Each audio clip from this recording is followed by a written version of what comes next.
Assalamualaikum warahmatullahi wabarakatuh. Waalaikumsalam warahmatullahi wabarakatuh. Saat ini kita ada di ambang perang. Kita harus bersiaga. Kalian sebagai agen harus menjadi yang terdepan dalam menjaga negara ini. Ada yang agen minyak goreng, agen layangan, agen parfum, agen pulsa, dan lain sebagainya. Kalian harus siap mempertahankan negeri ini. Saya agen sosis kok nggak dipanggil, Pak. Ya, itu juga maksudnya. Hahaha. Tujuan saya mengumpulkan kalian untuk mengetahui beberapa peperangan Nabi Muhammad Sallallahu Alaihi Wasallam. Ada banyak peperangan yang diikuti oleh Rasulullah atau di zaman Rasulullah, tapi saya akan menjelaskan tiga saja, oke? Ada perang Badar, perang Uhud, dan perang Khandaq. Ketika peperangan ini akan kita bahas bersama nanti ya. Jika ada pertanyaan, silahkan langsung bertanya, jangan sungkan-sungkan. Yang pertama adalah Perang Badar. Perang Badar terjadi tanggal 17 Ramadan tahun 2 Hijriah atau bulan Maret 624 Masehi. Jumlah kaum muslimin adalah 313 orang dan dipimpin langsung oleh Rasulullah Sallallahu Alaihi Wasallam. Sedangkan orang kafir Quraisy terdiri dari 1.000 pasukan yang dipimpin oleh Abu Jahal. Kenapa dinamai perang Badar, Pak? Pertanyaan yang bagus. Dinamakan perang Badar karena perang ini dilakukan di sebuah lembah bernama Badar. Dalam pertempuran ini 14 muslimin gugur sebagai syahid, sedangkan kaum kafir Quraisy 70 orang tewas di tangan kaum muslimin dan 70 pasukan musyrik Mekah menjadi tawanan kaum muslimin. Salah satu di antara tawanan tersebut adalah Abbas bin Abdul Muttalib, paman Nabi Muhammad sallallahu alaihi wasallam sendiri. Perang yang kedua adalah perang Uhud. Perang Uhud merupakan balas dendam atas kekalahan orang-orang kafir Mekah saat perang Badar. Perang Uhud terjadi tanggal 7 Syawal tahun 3 Hijriah atau tanggal 23 Maret tahun 625 Masehi. Perang ini dinamakan dengan Perang Uhud karena terjadi di sebuah bukit bernama Uhud. Pasukan kaum kafir Quraisy terdiri dari 3.000 personil yang dipimpin oleh Abu Sufyan bin Harb. Sedangkan kaum muslimin terdiri dari 1.000 pasukan saja yang langsung dipimpin oleh Rasulullah Sallallahu Alaihi Wasallam. Namun pasukan Rasulullah sekitar 300 orang mengundurkan diri dan kembali ke Madinah. Ini semua karena hasutan Abdullah bin Ubay, tokoh kaum munafik Madinah.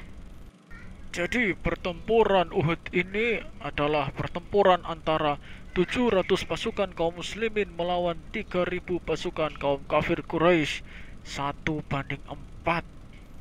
Strategi Rasulullah untuk menghadapi ketidakseimbangan pasukan ini yakni adalah menempatkan 50 pemanah jitu di atas bukit Uhud untuk menghindari serangan dari arah belakang.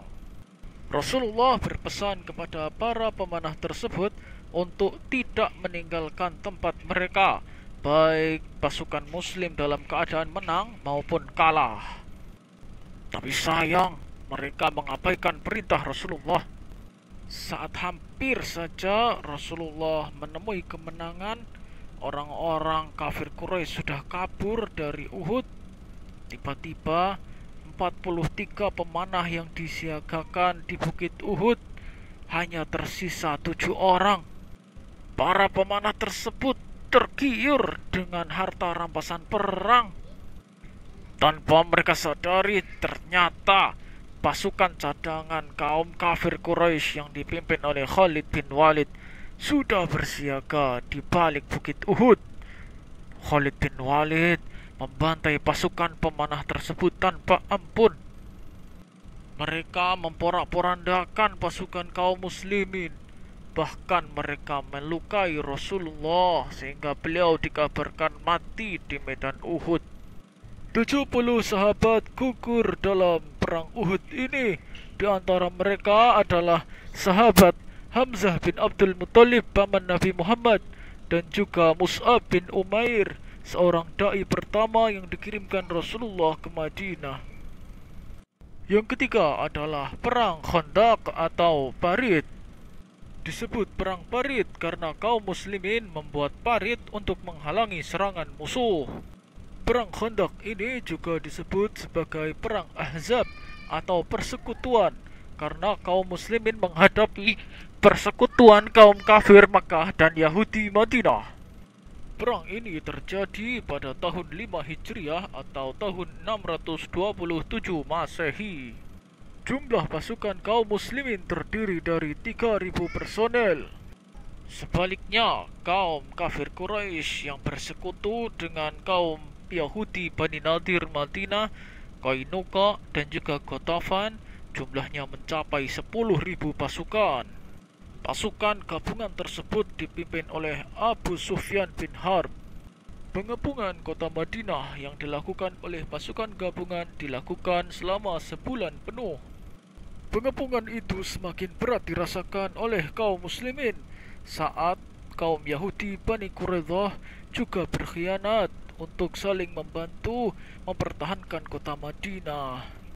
Pengepungan itu berakhir saat Allah mengirimkan angin topan kepada orang-orang dari pasukan gabungan tersebut yang menerbangkan tenda-tenda, periuk, dan juga berbagai bahan makanan mereka. Setelah kaum gabungan itu pergi meninggalkan Madinah, Rasulullah mendatangi perkampungan Bani Quraidah untuk memberikan perhitungan atas pengkhianatan mereka. Saya rasa penjelasan dari saya tadi sudah cukup ya. Di antara kalian ada yang mau bertanya? Saya mau bertanya, Komandan. Dari penjelasan yang Komandan berikan tadi, saya bisa menarik satu kesimpulan, bahwa jumlah kaum muslimin selalu lebih sedikit daripada kaum kafir. Namun, umat Islam mampu mengimbangi bahkan mengalahkan orang-orang kafir yang jumlahnya jauh lebih banyak. Kira-kira faktor apa yang menyebabkan kaum muslimin mampu mengalahkan orang-orang kafir tersebut, Pak? Pertanyaan yang bagus. Secara kasat mata, peralatan tempur dan jumlah memang kalah telak kaum muslimin. Namun kaum muslimin memiliki semangat dan strategi yang tepat dari Rasulullah sehingga menyebabkan kemenangan selalu ada di pihak kaum muslimin. Dan hal inilah yang harus kita miliki saat ini. Semangat yang kuat ditambah dengan strategi yang tepat supaya kita bisa mengalahkan musuh-musuh kita. Kita cukupkan pertemuan kita sampai di sini ya. Assalamualaikum warahmatullahi wabarakatuh. Jika Anda menyukai video ini, jangan lupa untuk menekan like dan subscribe ya.